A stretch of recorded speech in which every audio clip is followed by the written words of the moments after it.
Nah, kita ingin memberi jawab dulu hari ini dua manfaat Roh Kudus.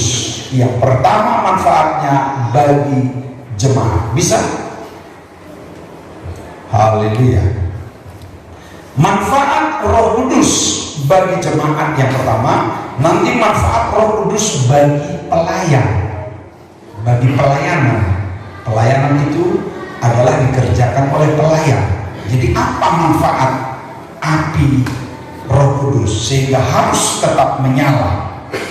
Mari kita buka dalam Roma pasal yang ke-8 ayat yang ke-16 sampai ayat yang ke-17.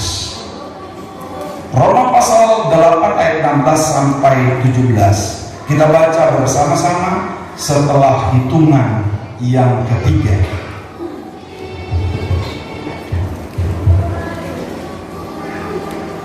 Satu, sudah semua? Roma pasal 8 ayat 16 sampai 17. 1, 2, 3.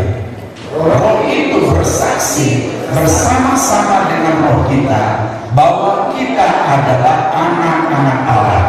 Dan jika kita adalah anak, maka kita juga adalah ahli waris. Maksudnya orang-orang yang berhak menerima janji-janji Allah, yang akan menerimanya bersama-sama dengan Kristus, yaitu jika kita menderita bersama-sama dengan Dia, supaya kita juga dipermuliakan bersama-sama dengan Dia.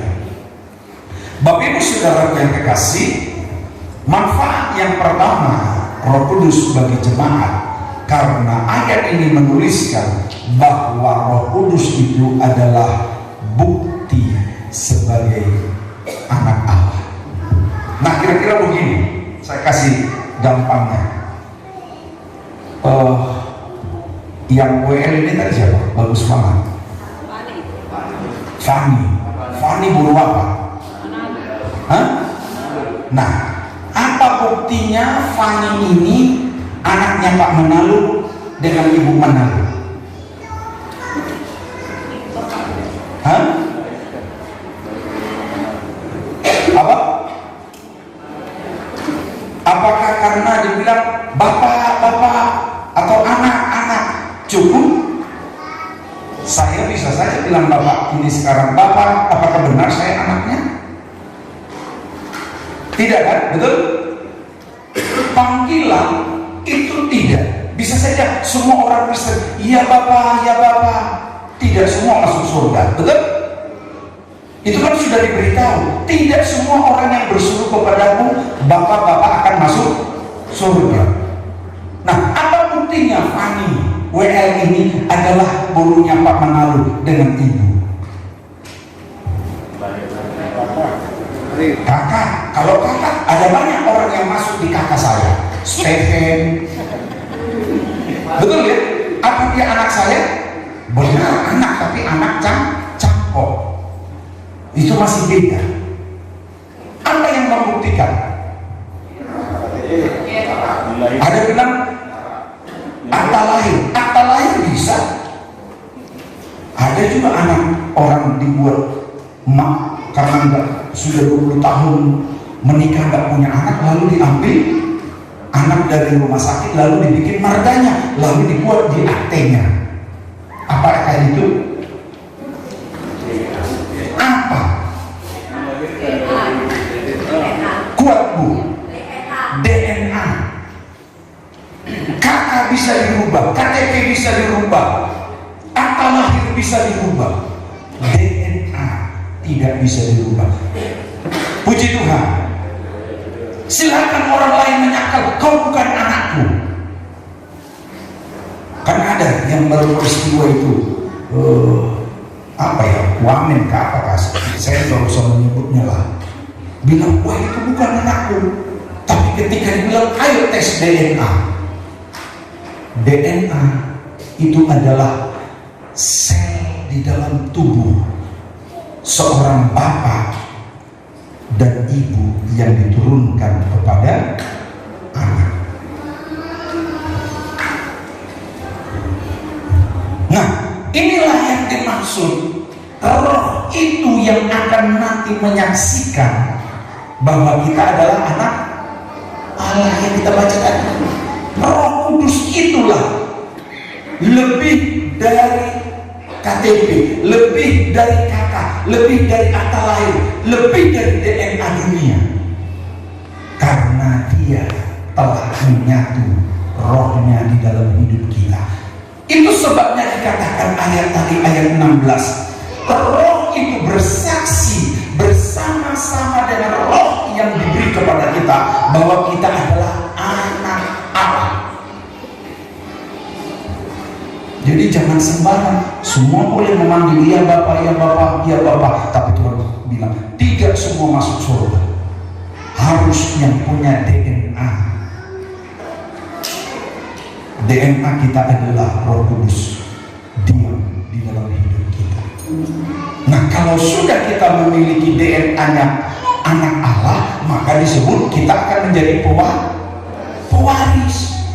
Jangan kira Pak Manalu sudah kerja keras cari uang, kerja keras menyiapkan rumah yang besar, rumah yang permanen di surga kan. Waktu saya minggu lalu di Jakarta, Tuhan berangkat menyiapkan rumah yang permanen, karena ternyata rumah yang ada di dunia ini akan dihancurkan. Jadi Tuhan menyiapkan, Pak Manalu membangun rumah contoh, lalu ujung-ujung orang langsung klaim, saya bapakmu, saya anakmu. Tunggu, Pak Manalu bilang, mana buktinya lu anak gua?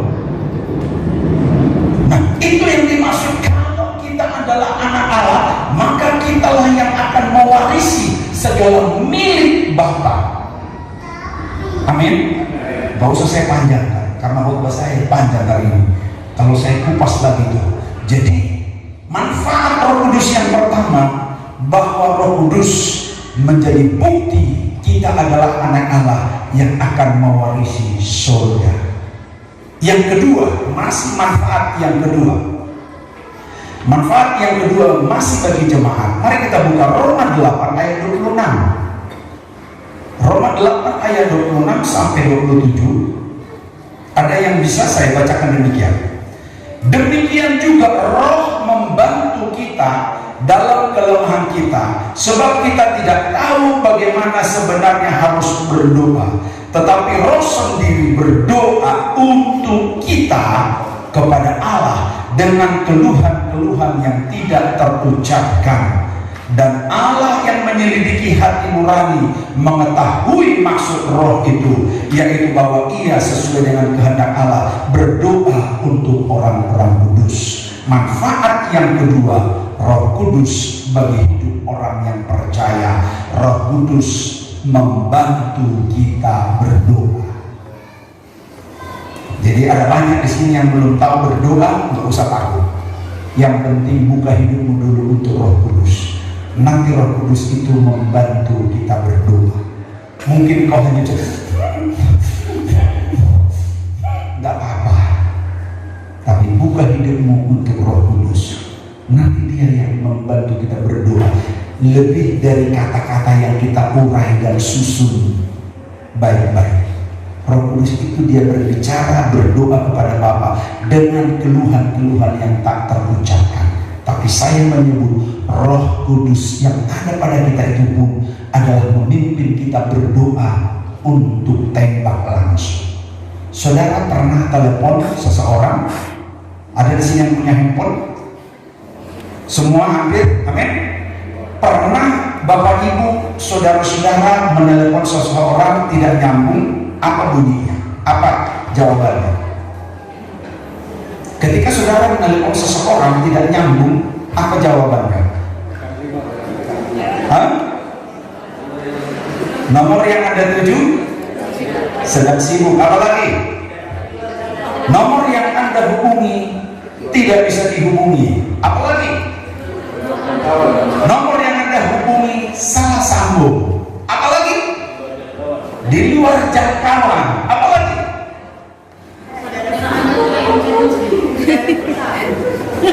Pulsa Anda tidak cukup. Apa lagi? Terlalu banyak jawaban tidak nyambung. Kenapa? Karena frekuensinya tidak sama. Betapa sering kita berdoa tidak sampai, karena ada banyak penghulu-penghulu di udara yang menahan doa kita. Contoh, Tuhan tolonglah Tuhan, anakku mau tes tentara. Tuhan tolonglah Tuhan, anakku mau tes akmil, akpol, apalah begitu. Dia nggak tembus, nggak nyampe. Kenapa? Karena ada kekuatan-kekuatan lain yang menghalangi signal saudara. Karena doa saudara, iblis mengerti.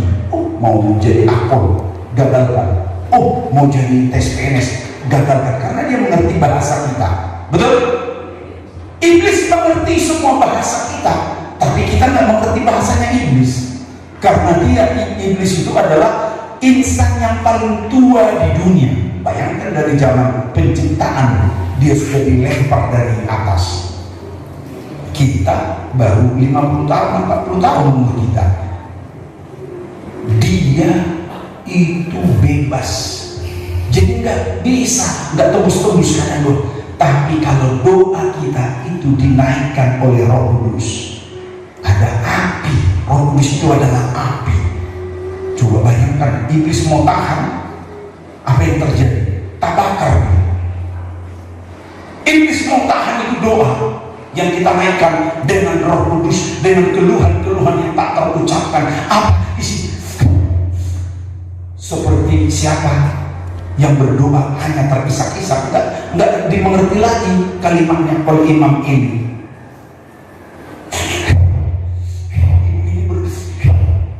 Mungkin isi doanya, Tuhan lihatlah suamiku sudah terjelas, sudah kacau balau, mungkin begitu, tapi tidak terucapkan lagi.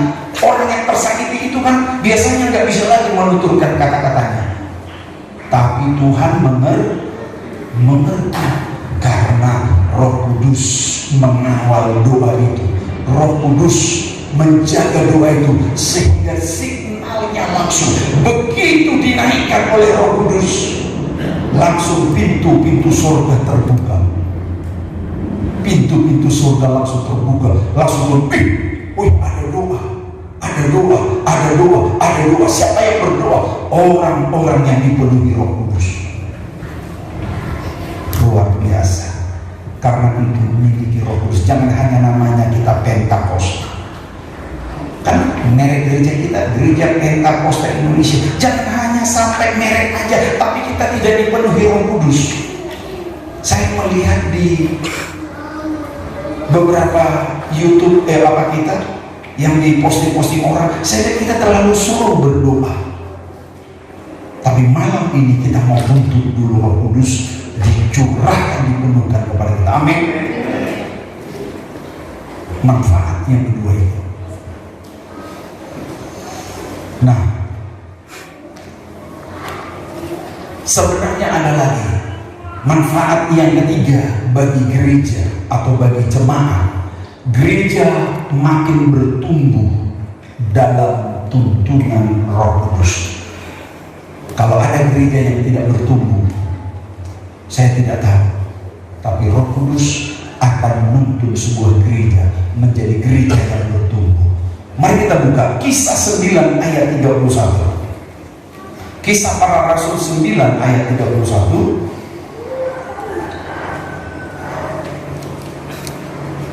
Ayo cepat kita berlomba. Kisah 9 ayat 31. 9 ayat 31 firman Tuhan.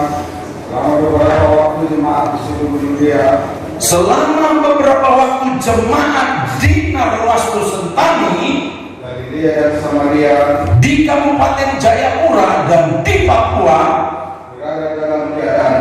berada dalam keadaan damai. Kenapa? Terus jemaat itu dibangun dan hidup dalam takut akan Tuhan. Jemaat itu dibangun dan hidup dalam takut akan Tuhan. Terus jumlahnya makin bertambah besar oleh pertolongan dan perlindungan Roh. Semua fokusnya karena pekerjaan Roh Kudus. Katakan amin. Gereja kita bisa bertumbuh karena Roh Kudus. Gereja kita bisa damai karena Roh Kudus. ada di Judea, di Galilea, di Samaria bisa terus bertumbuh dan berkembang karena damai. Kalau ada Roh Kudus di dalam hati jemaat, maka gereja itu akan damai. Tapi kalau tidak ada Roh Kudus di hati jemaat, maka mereka itu akan menjadi saling menggosipin, saling menggerogoti, saling baper, apalagi istilah sekarang. Sehingga tidak ada damai karena tidak ada Roh Kudus. Dan disebut gereja itu menjadi gereja yang takut akan. Kenapa gereja itu menjadi gereja yang takut akan Tuhan? Karena ada Roh Kudus, takut berbuat dosa. Bapak-bapaknya takut berbuat dosa, ibu-ibunya takut berbuat dosa, generasi mudanya takut berbuat dosa, takut bergaul sembarang. Karena ada Roh Kudus. Saat itu gereja mula-mula ada yang coba-coba tidak takut akan Tuhan. Keluarga siapa? Keluarga Safira dan Ananias. Mereka coba-coba dulu, padahal ini lebih semuanya takut akan Tuhan. Ananias dan Safira coba-coba gak takut akan Tuhan, tapi luarnya seperti rohani, luarnya, casingnya. Pergi ke gereja, ada balas salam, nggak tahu cipika-cipiki kan nggak tahu. Salam kata Ananias, salam kata istrinya Safira. Tapi mereka tidak takut akan Tuhan. Dengan caranya mereka tidak jujur. Mereka tidak jujur. Saya nggak usah kurai dalam hal apa. Dalam hal keuangan, dalam hal rumah tangga. Kalau tidak jujur dalam hal hubungan suami istri, apa yang terjadi? Tuhan bilang, Tuhan iris. Yang pertama-tama yang diiris siapa? Istri kah suami yang duluan diiris? Kenapa suami yang duluan diiris? Karena dia imam dalam rumah tangga.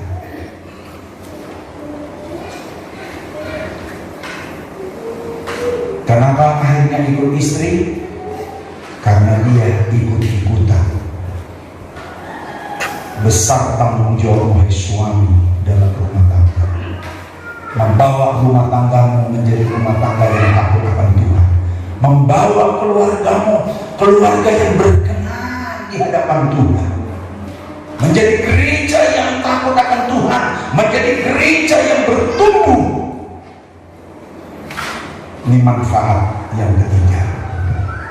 Itu bagi gereja atau bagi jemaat. Nah, ini bagi hamba Tuhan, bagi calon pelayan-pelayan, bagi semua yang sudah melayani. Manfaat yang kedua bagi pelayan-pelayan Tuhan. Ada pada kisah para rasul yang pertama, ayat yang ke-8. Sudah bisa ditampilkan ya? Kisah 1 ayat yang ke-8. Demikian bunyi firman Tuhan. Tetapi kamu akan menerima kuasa kalau Roh Kudus turun ke atas kamu, dan kamu akan menjadi saksiku di Yerusalem dan di seluruh Judea dan Samaria sampai ke ujung bumi. Tuhan bilang, kamu akan menjadi saksiku kalau ada kuasa. Kalau ada kuasa ketika Roh Kudus turun. Kalau tidak Roh Kudus turun atas kamu, kamu melayani non puasa. Sekalipun bisa melayani tanpa puasa, bisa melayani tanpa dipenuhi Roh Kudus, bisa. Tapi pelayanan yang tandus, pelayanan yang gersang, pelayanan yang tanpa karisma. Gereja kita ini kan disuruh gereja karismatik, karena memang mengandalkan kuasa, mengandalkan pengurapan Roh Kudus, bukan mengandalkan teolog, bukan mengandalkan akal budi hikmat manusia. Tetapi gereja kita ini dikenal adalah gereja karisma, gereja yang mengandalkan pengurapan dan tuntunan Roh Kudus. Makanya lihatlah, orang yang selalu hidup di dalam doa, orang yang selalu rohani, ketika dia melayani beda dengan yang sekedar. kita rasa ibadah itu tandus? Bisa kita rasakan ibadah itu penuh hadirat atau tidak? Yang membedakan itu adalah dia penuh kuasa atau tidak. Tapi pelayanan kita butuh kuasa supaya kita bisa menjadi saksi Tuhan di Yerusalem, di Judea, Samaria, sampai ke ujung bumi. Yang berikut, manfaat Roh Kudus yang kedua bagi pelayan ada pada Kisah pasal 3 ayat 6. Kisah pasal 3 ayat yang ke-6. Cepat-cepat. Yang hormat Tuhan. Tetapi Petrus berkata, emas dan perak tidak ada padaku, tetapi apa yang kupunyai kuberikan kepadamu. Demi nama Yesus Kristus orang Nazaret, itu berjalanlah. Nah, ini ceritanya ada orang lumpuh, ada orang sakit, orang timpang, orang buta, orang tuli yang mohon kesembuhan, mohon pertolongan. Tapi Petrus ini kan nggak punya uang karena dia bukan pengusaha, dia nggak punya banyak harta, sehingga dia bilang nggak ada uangku untuk beli engkau ke dokter atau beli tongkat atau beli alat pendengar untuk yang tuli atau kursi roda untuk yang lumpuh. Dia tidak punya uang. Makanya dia bilang, emas dan perak tidak ada padaku, tapi yang kupunya, apa yang dia punya? Roh Kudus, kuasa. Pelayanan yang berkuasa adalah pelayanan yang diurapi Roh Kudus. Apa yang ada padamu, hai para pelayan-pelayan? Apa yang ada padamu, hai pelayan? Jangan sampai emas perak pun tidak ada, kuasa pun tidak ada, lalu kita melayani atas nama apa?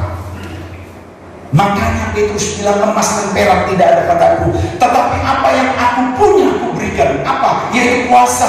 Demi nama Yesus orang Nazaret, berjalanlah. Ketika orang itu langsung berjalan. Mendengarlah, ketika orang itu yang tuli langsung bisa mendengar.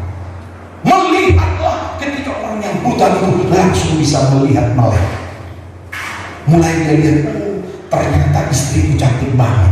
Saya kira dulu tidak, karena selama ini dia mencintai istrinya bukan karena pandangannya, tetapi ketika matanya bisa melihat orang buta itu, jadi wow, dia bisa lihat jelas istrinya rupanya jauh lebih cantik dari yang dia bayangkan. Kita beri tepuk tangan bagi Tuhan. Melayanilah dengan kuasa, bukan dengan hidup. Makanya saya selalu berharap ada doa-doa yang kita buat, ada menara doa setiap hari, ada diskon setiap Sabtu bagi seluruh para pelayan, dan dibuka juga untuk jemaah. Dan sekarang kita ada tambahannya di pada bulan. Setiap Sabtu itu habis diskon pagi doa setengah 6, jam 5.30 selesai berdoa, langsung mulai jemaat kita di sana mulai 1, 2, 3. Tapi lagunya lagu rohani. Suka-sukamu Tuhan. Mulai ada di sana senam setiap Sabtu pagi. Habis doa supaya sehat jasmani dan rohani. Sabtu itu hari libur bagi banyak orang lah, kebanyakan.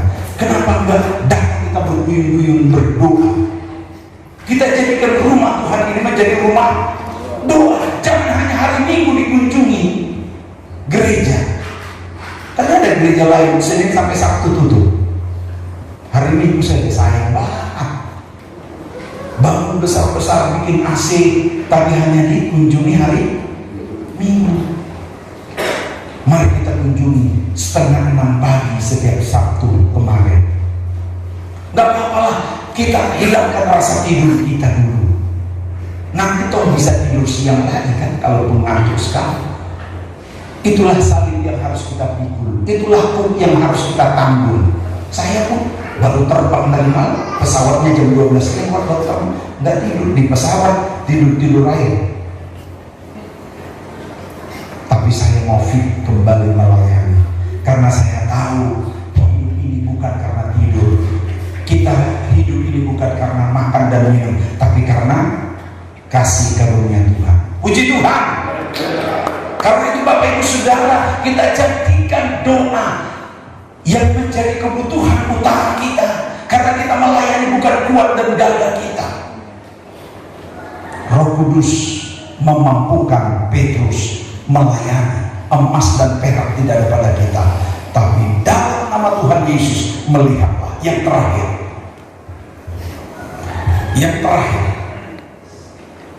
manfaat Roh Kudus bagi pelayan ada pada Kisah 21. Ini yang terakhir, Kisah 21 ayat 11 sampai ayat 13.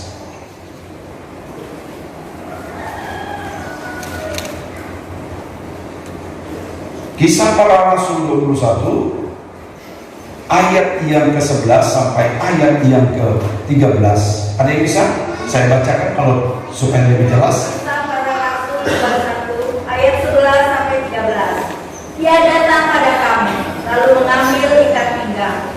Paulus sambil mengikat kaki dan tangannya sendiri, dia berkata, demikianlah kata Roh Kudus, beginilah orang ini akan diikat oleh Yahudi di Yerusalem dan diserahkan ke dalam tangan bangsa-bangsa. Nah, ini adalah pernyataan Roh Kudus kepada Paulus bahwa dia akan diikat di Yerusalem, dia akan sengsara di Yerusalem. Terus mendengar itu, kami bersama-sama dengan murid-murid di tempat itu meminta supaya Paulus jangan.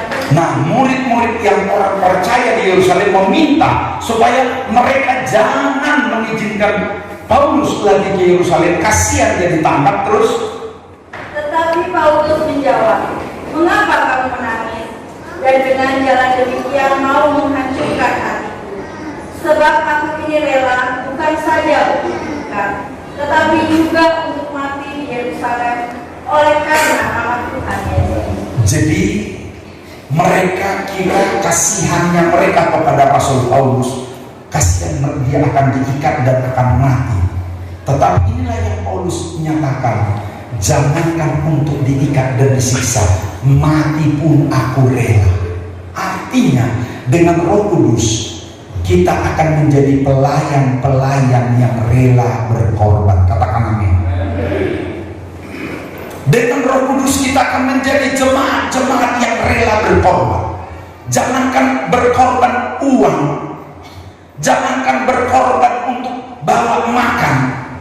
Paulus bilang, aku mengorbankan nyawaku, rela aku mati demi Injil Kristus. Ini tidak bisa terjadi kalau tidak ada Roh Kudus.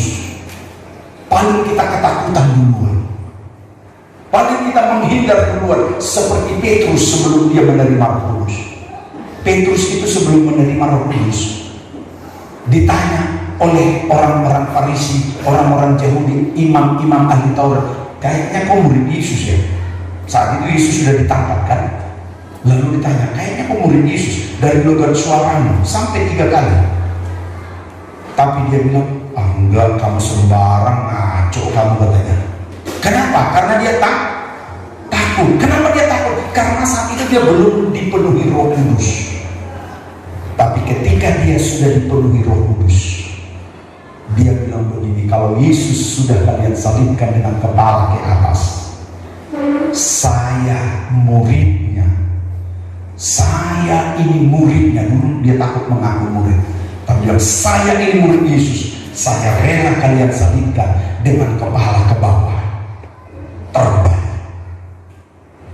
Inilah orang-orang yang militan di dalam Tuhan, pelayan-pelayan yang militan. Dia rela berkorban, bukan saja soal uang. Kalau uang sih gampang, karena itu bukan uang kita, itu uangnya. Betul kah? Betul itu uang Tuhan, itu uang kita. Kenapa banyak orang susah berkorban? Berarti dianggap itu uangnya, bukan uangnya Tuhan. Coba dulu, pernah lihat tukang parkir? Tukang parkir itu kalau pagi sampai sore mobilnya banyak, betul? Betul? Iya. Tapi ketika malam habis, satupun mobilnya itu nggak ada lagi. Dia begitu rela membiarkan itu pergi. Kenapa? Karena itu hanyalah titipan. Kadang-kala kita susah berkorban karena kita menganggap itu adalah milik kita. Lebih bagus kita seperti tukang parkir, mobilnya puluhan ratusan satu hari, tapi dia tidak ada beban. Silahkan dia pergi, mau Fortuner kah, mau sedan, Mercedes kah, silahkan pergi. Karena itu hanyalah titipan.